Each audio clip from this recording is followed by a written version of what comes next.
Hello everybody, hope you're having a fantastic day today. Thank you so much for checking out the video. Today, Minerva is back and she definitely has some great stuff. Gonna review all of this stuff for you, show you how to get it in case you're watching this video late, and I'll show you the list right at the beginning just in case you want to skip that stuff. Let's get into it here. Okay, so Minerva is at Crater right now at the top of the map up here. You do not want to fast travel inside when you go over here. You want to go to the exterior. And when you spawn in, don't go running away. Just turn around, and she is right over here on your left when you spawn in. So don't miss her here.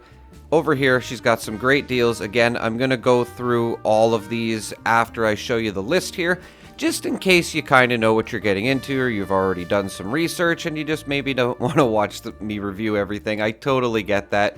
But in case you do want to, get a gist of what this stuff does, or even how to get it after this video is a little bit late and Minerva's not around anymore, I will gladly show you all of that stuff right now. So let's get into that. Okay, so to start with the Strangler power armor, it's definitely a very good power armor. Unfortunately, I do not have a build for it. I'm going to get into its set bonus in a sec, but I just want to show you what it takes to craft it.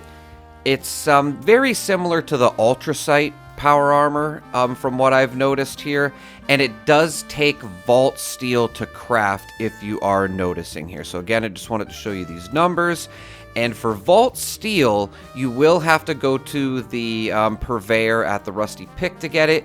But before I show that, I just want to show the set bonus as well. Adds poison damage over time to weapons, 20 poison damage per second to nearby targets. Again, I apologize, I don't have a video for a build for this power armor.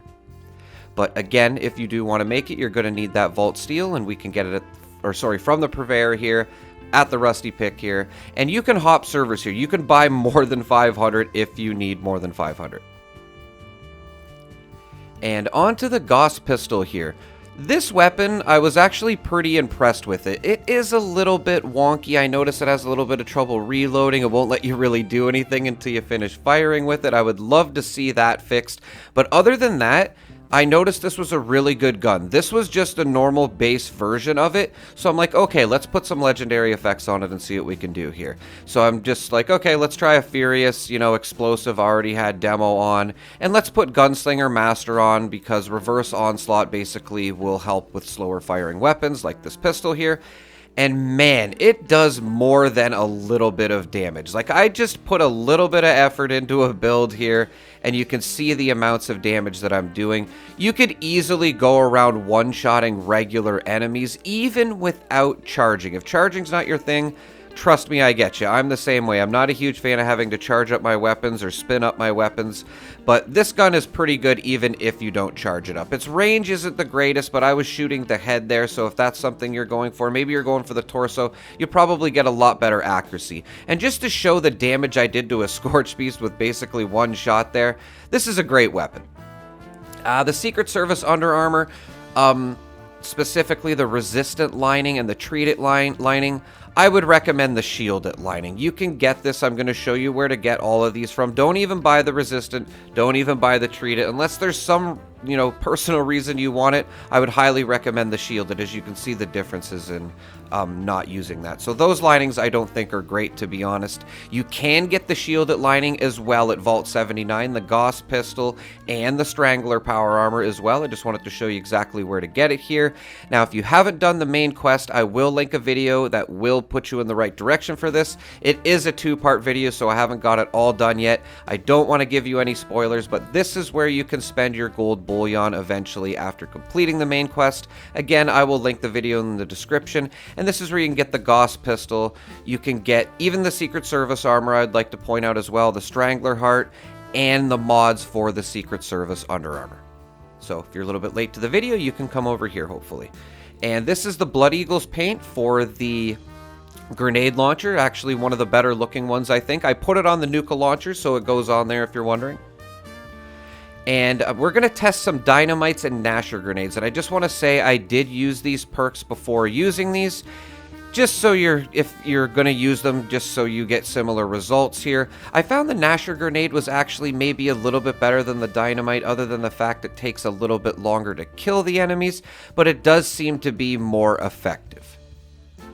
Now, the Dynamite can be a little bit dangerous. It does have quite the bit of an explosive radius, but like, I wouldn't go fighting bigger enemies with the Dynamite here. You can see I tried to throw a couple of them at a Deathclaw, and it didn't really do much damage to the Deathclaw, if any at all here. And I'd like to point out too, like, this Deathclaw was slow motion for some reason. I thought it was kind of funny. Thought I would leave this in the video. I don't know what's going on here. This is on PlayStation, by the way, too. And yeah, I even tried the Gnasher Grenade against the Deathclaw. Probably not a good idea to go fight this guy with, the Gnasher Grenades, guys. Dynamite with some ghouls, or like I said, lower level enemies. I had a little bit of fun with it, especially with oh my god, with Grenadier on, that it ups the radius of the damage, or sorry, ups the radius of the explosion. Just be careful. As you can see here, everything around me was exploding when I was throwing these. Even the bus exploded there from that throw. But a lot of fun, actually. And you can get these at Crater, and you just have to talk to Mortimer. You do want to travel inside to do this. And yeah, if it's not here, then you just don't have a high enough rep in order to purchase it. Sorry. And again, the floater flamer grenade here as well. Or sorry, the Gnasher Grenade is here as well. So the Dynamite and the Gnasher Grenade from Mortimer at Crater. And just to talk about the Grocer's Backpack mod, I just feel like it's a bit out of date now, unless you're a beginner. I would just lean towards the high capacity backpack mod if you can get your hands on it. And this is just mostly because of through hikers, and I'm going to show you through hikers and what it does here in a sec. But again, even the chemist or the grocers, I would just recommend the high capacity backpack mod and throw some through hikers on your armor. I use 5 of them, and I can carry as much stim packs and food and drink that I want. And it's just nice to have those extra things, right? And again, you're going to want this on a full set of armor, so you're going to need 4 to 5 of these at least, I would recommend, on your armor. And then you can maybe throw on Arms Keeper under strength. That's my combination, and it works well for me when it comes to carry weight. This is the Scavenge solar panel. It does produce 5 power. One of the nicer looking, generators in my opinion. I thought it's pretty cool. And yeah, that's pretty much it, everybody. Just wanted to go over this with you guys quick in case there's anything interesting that you were looking out for or you wanted to get a deal on. Of course, let me know in the comments what you guys think if you're getting any of this stuff. And as always, thank you so much for watching. Have a pleasant evening.